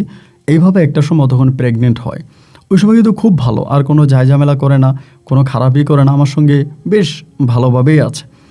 তো গর্ভবতী হওয়ার পরে আমি তখন আলহামদুলিল্লাহ আল্লাহর কাছে প্রার্থনা করি যে আল্লাহ দেখে আমার কী করে। এমন করতে করতে আমার ঘরে একটা কন্যা সন্তান, মানে ওর ঘরে ওর কোল জুড়ে আমার একটা মেয়ে সন্তান হয়। আমার মেয়েটাও দেখতে অবিকল উর্মির মতো হয় এবং চেহারা বেশ মানে ভালো সুন্দর হয়। তো আলহামদুলিল্লাহ মেয়েটা হওয়ার পরে আমিও বেশ খুশি আছি, ভালো আছি। তা মেয়েটা হওয়ার আগ পর্যন্ত কিন্তু কোনো কাজ করতো না, গার্মেন্টসেও কাজ করতো না, ঘরেই থাকতো, বাসায় থাকতো, সব সুন্দরভাবে সংসার করতো। মেয়েটা হওয়ার পরে আমি তো মেয়েটার আদর করে কোলে নেই। মেয়েটা হওয়ার প্রায় আপনার আনুমানিক 5 থেকে 6 মাস পরের কথা বলতেছে। আমি অফিস থেকে আইসে মেয়েটারে কোলে নিয়ে আদর করে, তখন কিন্তু আমি ম্যানেজার হয়ে যাই। যে হোটেলে চাকরি করি ওই হোটেলে কিন্তু ওয়েটার থেকে আমি তখন ম্যানেজার হই। তাই আমি এটার আদর করি। ও আমার একদিন বলতেছে কি যে আপনি তো মেয়েটার আদর করেন, এত আদর যত্ন করেন, এত ভালোবাসেন, মেয়ের প্রতি আপনার এত ভালোবাসা, তো মেয়েটারে যে আপনি এত ভালোবাসেন, আমি আপনার কাছে একটা জিনিস চাইলে কি আমার দিবেন? আমি তো আপনি এত সুন্দর একটা মেয়ে দিছে, তা আমি যদি আপনার কাছে একটা জিনিস চাই আপনি কি আমার এই জিনিসটা দিবেন? তাই বললাম যে কী চাও আমার কাছে, তুমি বলো তোমার চাওয়া কি, আমি তোমার চাওয়া পূরণ করব। পরে বলতেছে পূরণ করবেন না, এমনি এমনি মিথ্যা মিথ্যা বলতেছেন। আমি বললাম আরে না, মিথ্যা মিথ্যা বলতেছে কি, আমি তোমার চাওয়া পূরণ করবো। তখন আমার কয় কি যে আপনি আমার একটা অ্যান্ড্রয়েড মোবাইল ফোন কিনে দেন। তখন আবার অ্যান্ড্রয়েড মোবাইল ফোন বের হয়েছিল ওইখানে আপনার, যখন আমরা বাটন ফোন কিনি তখনও কিন্তু অ্যান্ড্রয়েড মোবাইল বের হয়েছে, বাট আমার তো সামর্থ্য ছিল না, আমি ওই কম টাকায় বাটন ফোন কিনি। ঠিক কি আমার একটা অ্যান্ড্রয়েড ফোন কিনে দেন, ওইটাতে আবার ফেসবুক টেসবুক এইসব কিছু চালানো যায়। তখন কিন্তু আপনার মানে আমি যদি ভুল না করি হয়তো এটা 2014 বা 15 সালের ঘটনা, যদি আমার সঠিক খেয়াল নাই। তো ওই সময় ফেসবুক মানে খুব প্রচলিত হয়েছে, মোটামুটি প্রচলিত হয়েছে। তাই আমার বলে অ্যান্ড্রয়েড ফোন কিনে দেন। আমি ভাই এত মানে দরিদ্র ছিলাম, ওর ফোন কিনে দেওয়ার মতো সামর্থ্য আমার ছিল না। না ওর ফোন লাগবে, গাল ফুলে থাকে, আমার সঙ্গে কথা বলে না, মন খারাপ করে থাকে, আপনি আমার মোবাইল ফোন কিনে দেন, আমার একটা মোবাইল ফোন লাগবে, মানে খুবভাবে ও খারাপই করতেছে।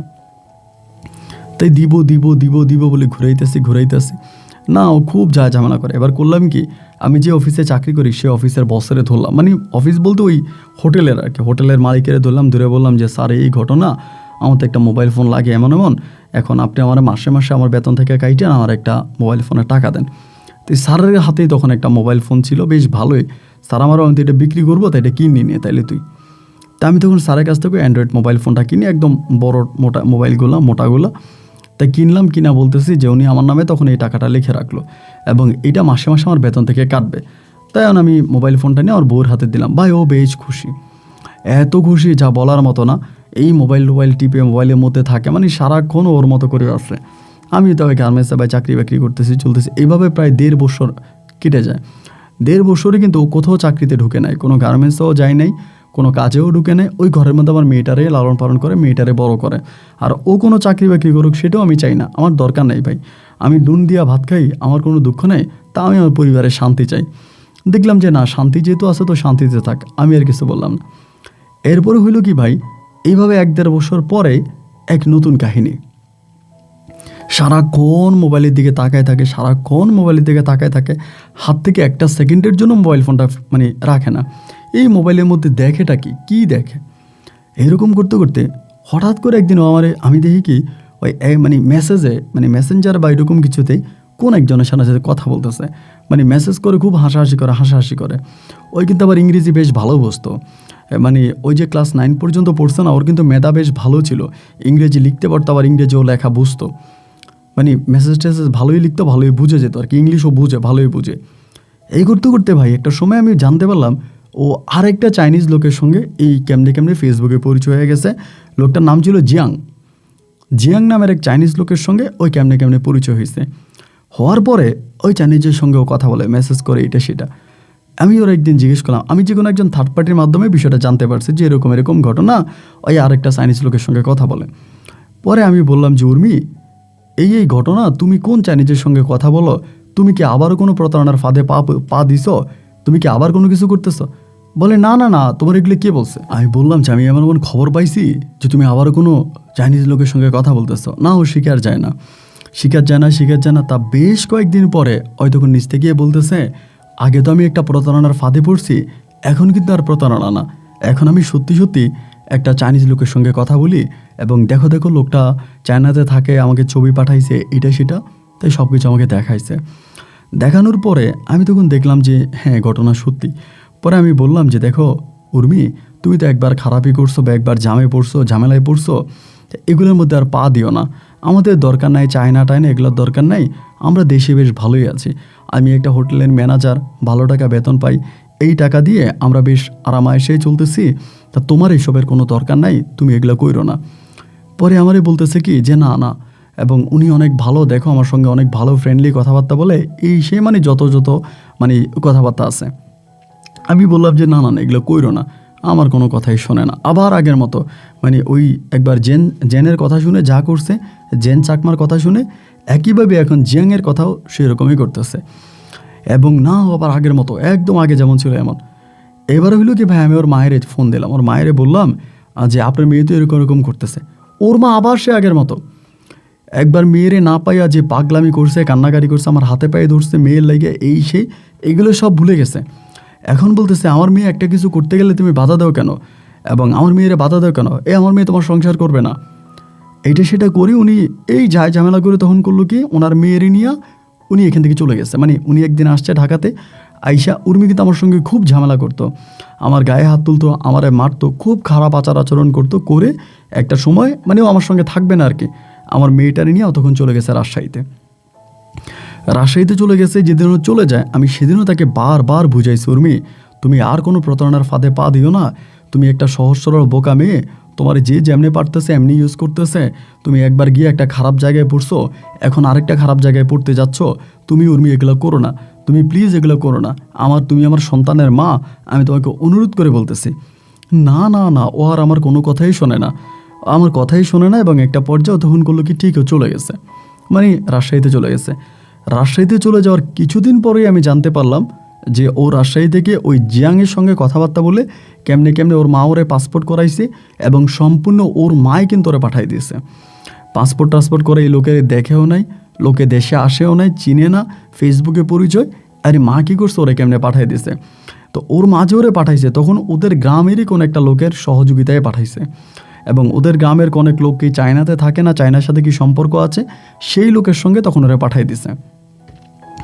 ওই তখন চলে গেছে। চলে যাওয়ার পরে আমি তখন চিন্তা করছি যে ও যেহেতু চলেই গেছে, আমি আর কি করার। আমি তখন করলাম কি, আমার মেয়েটার আনার জন্য রাজশাহীতে গেলাম, গিয়ে ওর মায়েরে বললাম যেহেতু আমার উর্মি চলে গেছে, আমার মেয়েটার আমার দিয়ে দেন। না, ওর মা আমার মেয়ে দিবে না। কেন আপনি আমার মেয়ে দিবেন না? উনি বলে যে না, আমি আমার মেয়ে দিব না। আমি কেন আমার মেয়ে দিব, আমার মেয়ের আমি দিব না।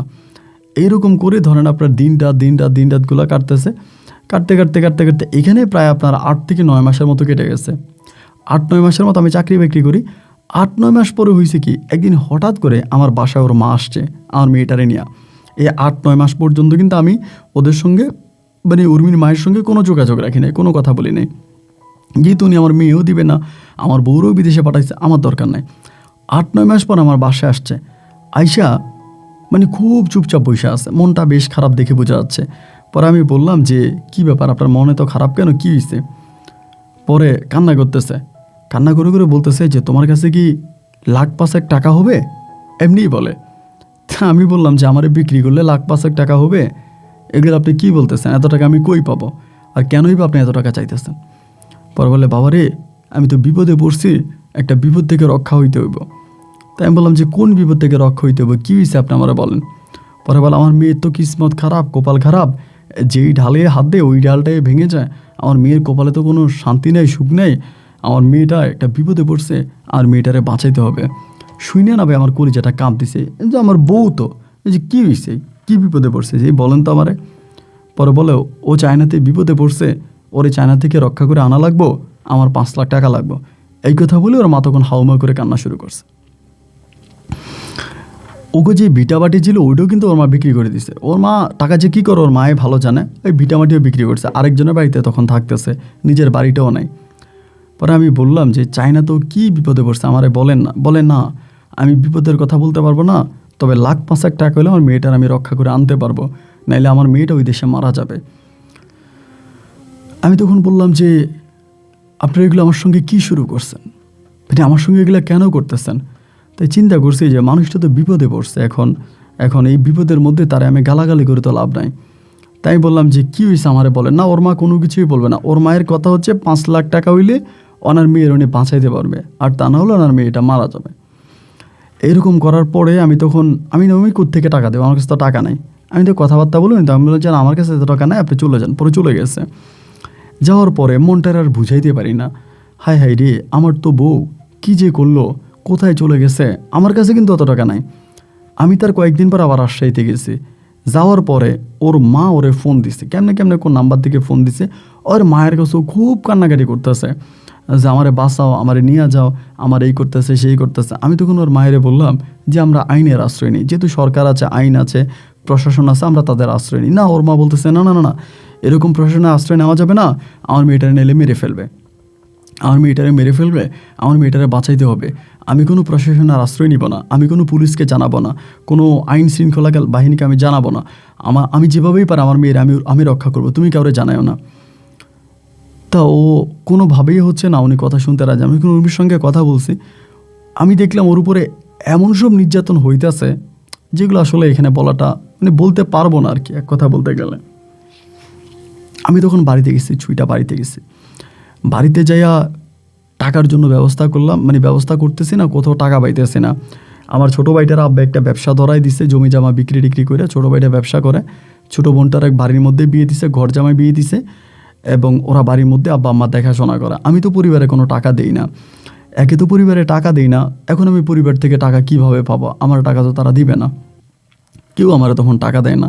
আমার ভাই বোনের মধ্যে যারা আছে তারাও টাকা দেয় না, আমি কোথাও কোনো টাকা পাইতেছি না। তখন মানসিকভাবে ভাই পাগল হয়ে যেতেছে, মানে এতটাই পাগল হয়ে গেছে যে আপনারা বলি বুঝাতে পারবো না যে কোথায় টাকা পাবো। আমার টাকা লাগবে, কারণ টাকা না হলে তো আমার বউরে আমি বাঁচাতে পারবো না। আর আমার মেয়েটার মুখের দিকে তাকাইলে মনে হয় যেন গোটা পৃথিবীটা ভাই অন্ধকার হয়ে গেছে। আমার মেয়েটা এত কষ্টে আছে, মানে মেয়েটার দিকে তাকাইলে মনে হয় কি কলিজাটা ছিঁড়ে যাইতেছে, যে আমার মেয়েটা তার মায়েরে হারাবে, আমার মেয়েটা তার মায়েরে পাবে না। আমি তখন আবারও ঢাকায় চলে গেছি, হুন্নু হয়ে ভাই টাকা খুঁজতেছে। আমি জানি যে টাকার ব্যবস্থা করতে না পারলে উর্মিকে বাঁচানো যাবে না, আমি উর্মিকে বাঁচাইতে পারবো না। আমি শেষ পর্যন্ত এমন একটা মানে কাজ করে যে আপনাকে কি বলবো, আমার একটা কিডনি আমি তখন বিক্রি করার পরিকল্পনা করি, কারণ এছাড়া আমার কাছে আর কোনো টাকা নাই। আমার শরীরের এই সম্পদটা ছাড়া আমার কাছে আর কিছুই নেই যে আমি ওইটা দিয়ে উর্মিরে আমি ওইখান থেকে রক্ষা করব বা ওরে বাঁচাবো।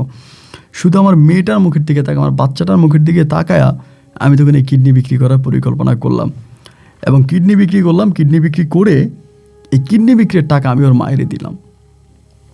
ঠিক আছে, আমি এই টাকাটা আপনাকে দিলাম যে আপনি উর্মি কই আছে, আপনি উর্মিরে ফিরে আনেন। আমার মেয়েটার মুখের দিকে তাকায় অনেক কষ্ট করে টাকা ম্যানেজ করছি ভাই, যেটা আপনাকে এখন আমি বলতে গেলে কয়েক ঘন্টা লাগবে, এত কষ্টের টাকা আমার। এইভাবে টাকা কিডনি বিক্রি করেও আমি সব টাকা পাই নাই, আরও টাকা ঋণফিন করে আমি ওর মায়েরে দিছি। ওর মায়েরে দেওয়ার 41 দিন পরে উর্মি তখন দেশে ফিরে আসে। এখন ওর মা ওই টাকা কারে দিছে, কীভাবে উর্মিরে আনছে, এইসব কিন্তু আমি কিচ্ছু জানি না। উর্মি দেশে আসার পর তখন মেডিকেলে ভর্তি করায়। ওই তখন মেডিকেলে যা অবস্থা, মানে মারা যাওয়ার মতো অবস্থা। মেডিকেলে এমন অবস্থা, আমরা তখন মানুষের কাছ থেকে, মানে আমি কি বলবো ভাই আপনাকে, আমি তখন আমার বউর ছবি দিয়ে ভিক্ষা পর্যন্ত করি। রাস্তার পাশে, রেস্টুরেন্টের সামনে, এখানে সেখানে বিভিন্ন জায়গায়। আমার যে হোটেলে কাজ করে, হোটেলের কাজের বাকি সময়টা আমি ভিক্ষা করি আমার বউর জন্য। হসপিটালেও আছে, ভিক্ষা করি। মায়ে অনেক সাহায্য সহযোগিতা করে মানুষ, সত্যি কথা। অনেকে আমাকে অনেক বাহবাহ দেয় যে নিজের বউর জন্য ভিক্ষা করতেছি, বউর চিকিৎসার জন্য। অনেক সমুন্দর কথা বলে। তাদের কাছ থেকে টাকা পয়সা নিয়ে বহু কষ্টের পর আমি তখন এই হসপিটালে তার ট্রিটমেন্ট শুরু করি, এবং এভাবে প্রায় ও 2.5 মাসের মতো হসপিটালে থাকে, ঢাকা মেডিকেলে। 2.5 মাস মেডিকেলে থাকে। 2.5 মাস পরে তো মেডিকেল থেকে তখন তাকে রিলিজ করা হয়। মেডিকেল থেকে তারা বের করে আমি ঢাকায় যে বাসায় আছি ওই বাসায় উঠে। ওর মাও তখন আমার সঙ্গে আছে। ওঠানোর পরে আমি ওর সঙ্গে কথা বলি যে চায়নাতে তোমার সঙ্গে কি হয়েছিল এবং কিভাবে তুমি এই ফাঁদে পড়লা, বা জিয়াংয়ের সঙ্গে তোমার কি হইল। একইভাবে জেনা আমার বউর সঙ্গে যা করে জিয়াংও তাই করে। ওর সঙ্গে এরকম প্রেমের প্রলোভন দেখায়, ওরে বাড়ি দেখায়, ঘর দেখায়, এই করবে সেই করবে, এখানে যাবে ওইখানে যাবে, এই রকম বিভিন্ন ধরনের প্রলোভন দেখে ওরে নিয়ে যায়। এবং নিয়ে যাওয়ার পরে একটা বাঙালি মেয়ের কাছে ওরা নাকি বিক্রি করে দেয়। ওই দেশেরই বা চায়নাতেই থাকে একটা বাঙালি মেয়ে, ওই মেয়ের কাছে ওরে বিক্রি করে। এবং এরপর থেকে ওরে প্রতিদিন করে একটা করে ইঞ্জেকশন দেওয়া হতো, যে ইঞ্জেকশনগুলো আপনি বুঝতেই পারেন যে কী ধরনের ইঞ্জেকশন দিত। এবং এই ইঞ্জেকশনগুলো দিয়ে বিভিন্ন পুরুষের কাছে ওকে তখন পাঠানো হতো। এবং এরকম করে অনেকগুলো মাস ওর উপরে এই ইঞ্জেকশনগুলো প্রয়োগ করা হয়। এবং একটা সময় তখন প্রচণ্ড রকমের অসুস্থ হয়ে যায়। ওকে কোনো হসপিটালে নেয় না, কোনো ডাক্তারের কাছে নিয়ে যায় না, ঘরের মধ্যেও তখন মরতেছিল। তখন ওই মেয়েটা নাকি বলে যে তুই দেশ থেকে টাকা আনলে পরে তোরে দেশে পাঠাবো, নাহলে তোরে দেশে পাঠাবো না, তোরে অনেক টাকা দিয়ে কিনছি এবং ওই টাকা আমার উঠাইতে হবে, ওই টাকা না হলে আমি তোরে দেশে পাঠাবো না। এরপর ওর মা আমার কাছ থেকে টাকা নিয়ে তখন ওর এই বিদেশ থেকে তখন দেশে ফিরে আনে। তো দেশে ফিরে আনার পর আমি বললাম যে তুমি কি এটা ঠিক করলা, এই যে কাজগুলো তুমি করলা এগুলো কি তুমি ঠিক করলা? ও তখন কান্দে আর আমার কাছে বলে আমি বুঝতে পারি না, আমার ভুল হয়ে গেছে, আপনি আমাকে মাফ করে দেন, আমার অপরাধ হয়ে গেছে, আমি কি করব, আমি প্রলোভনায় পড়ে গেছিলাম, এটা সেটা। তা আমি তারে বলি যে যাই হোক, যেটাই হোক, তুমি যাই করছো, যেটাই করছো, এইটা তুমি অ্যাটলিস্ট ভালো করো নাই, তুমি ভালো হয়ে যাও। ভেবেছিলাম হয়তো সে ভালো হয়ে গেছে। আসলে আমি যেমনটা ভেবেছিলাম আমার বউ কিন্তু ভালো হয়ে গেছে। ভালো হলে পরেও আমার বউয়ের জীবনে এমন একটা রোগ দেখা দিয়েছে, মানে একটা মেয়ের যে শারীরিক চাহিদা ওইটা আমার বউয়ের নাই, ওইটা নাই বললেই চলে, মানে টোটালি নাই। সে কি কোনো মেয়ে না হিজড়া তা বোঝার কোনো উপায় নেই, ওর ভিতরে ওই ধরনের কোনো ফিলিংস নাই। এটা হচ্ছে এক কথা। দ্বিতীয় কথা হচ্ছে আমার বউ যখন বাথরুমে যায় তখন তার চিৎকারে মনে হয় যেন ঘরের দেওয়াল ভেঙে যায়, ওর প্রস্রাব পায়খানা করতে এত কষ্ট হয়। আমি ডাক্তার দেখিয়েছি, ডাক্তারদের কাছে নিয়েছে, তারা বলতেছে ওর আরও চিকিৎসা দরকার। তো আরও চিকিৎসা করতে হলে আরও টাকা লাগবে, কে এই টাকা দিবে? এবং রাতের বেলাও মাঝে মাঝে মানে মির্কি রোগীর মতো এরকম করে এমনভাবে মানে কাঁপতে থাকে যা বলার মতো না। ওর শরীরে রোগের কোনো শেষ নাই এবং ও যে বেঁচে আছে আমার কাছে মনে হয় যেন জিন্দা লাশ হয়ে আছে। এরপরেও আজকে বহু বছর ধরে আমার মেয়েটা আর আমি মিলে ওর সেবা যত্ন করে যাচ্ছি। এখনও বেঁচে আছে, তবে শুধু জানটাই আছে, বাকি কিচ্ছু নাই। আমার মেয়েটা এখন বেশ বড় হয়ে গেছে, মায়ের সঙ্গে থাকতেছে, মায়ের সেবা যত্ন করতেছে। আমি অবসর সময় পেলে আপনার এই গল্পগুলো শুনে আমার ভালো লাগে। আমার বউ তো তার জীবনে ভুল করেছে এবং সেই ভুলের মাসল সে যেমনভাবে দিচ্ছে, আমি আপনাকে একটা ভিডিও পাঠাচ্ছি, আপনি ভিডিওটা দেখলে বুঝতে পারবেন যে আমার বউটা কতটা কষ্টে মৃত্যুর যন্ত্রণা ভোগ করতেছে। আমি আল্লাহর কাছে প্রার্থনা করি আল্লাহ যেন আমার বউটা জানটা নিয়ে যায়, এত কষ্ট আর ভাই সহ্য হয় না। তো আমি আপনাকে এই গল্পটা বলার একটাই উদ্দেশ্য, আমি আপনার কাছে কোনো সাহায্য চাই না, কোনো সহযোগিতা চাই না, শুধু চাই আমার বউয়ের মতো আর কোনো মেয়ের জীবনে যেমন এমন অনাকাঙ্ক্ষিত ঘটনা না ঘটে, যার জন্য আমার স্ত্রী এবং আমার সঙ্গে ঘটে যাওয়া পুরো গল্পটা আপনাকে লিখলাম। আপনি অবশ্যই আমার এই গল্পটা রেকর্ড করবেন, সচেতন করবেন মানুষকে এবং আমার সঙ্গে যোগাযোগ করতে পারেন, এটা আমার নাম্বার। ভালো থাকবেন, আসসালামু আলাইকুম।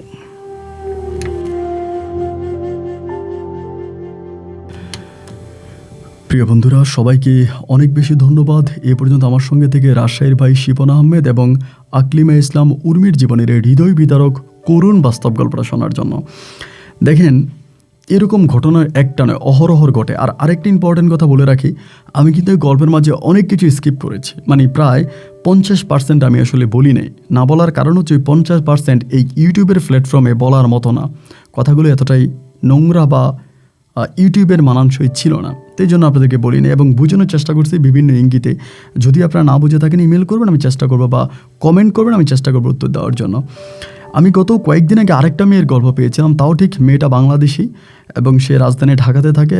একটা মেয়ে, তার বিয়ে হয়েছে, ডিভোর্স হয়ে যায়, তার একটা কন্যা সন্তান আছে, তাকে নিয়ে একটা কারখানায় চাকরি করে মেয়েটা।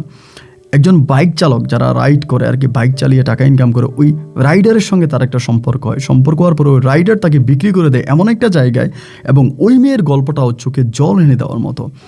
এইরকম অনাকাঙ্ক্ষিত ঘটনা আমাদের এই সংসারে, জগৎ সংসারে অ্যাভেলেবেল ঘটে থাকে। দেখেন, আমি একটা কথা বারবার বলে রাখি, যারা গল্প পাঠায়, আমি আপনাকে একটাবারই বলি যে আপনি গল্প বিশ্বাস আর অবিশ্বাস সম্পূর্ণ আপনার ব্যক্তিগত বিষয়। আমি কিন্তু কখনো সরজমিনে গিয়ে দেখি না যেটা কতটুকু বাস্তব আর কতটুকু অবাস্তব। শুধু আমি যদি দেখি যে গল্প থেকে কোনো কিছু শেখার আছে, কিছু শিখতে পারবেন, তবেই আমি এই গল্পটা রেকর্ড করি। যেমন আজকের এই গল্পটা, এইরকম প্রতারণার ফাঁদে প্রতিনিয়তই মানুষ পড়তেছে। বিদেশি লোক দ্বারা এই ধরনের ব্ল্যাকমেল করে, অথবা দেশে এই ধরনের ব্ল্যাকমেলের শিকার হচ্ছে। আপনি এই গল্প থেকে যেটা শিখেছেন সেটা যদি আপনি মাথায় রাখেন, তবে আপনার গল্প শোনার সার্থক আর আমার গল্প বলার সার্থক। প্রিয় বন্ধুরা, গল্প কেমন লেগেছে তার কমেন্ট বক্সে এই গল্প নিয়ে কোনো মতামত থাকলে লিখবেন। না যেখানেই বিদায়। আর হ্যাঁ, যারা কিওবার ভিডিও দেখেন না তারা ভিডিওটা দেখে নেবেন এখানে ক্লিক করে। আল্লাহ হাফেজ এন্ড আসসালামু আলাইকুম।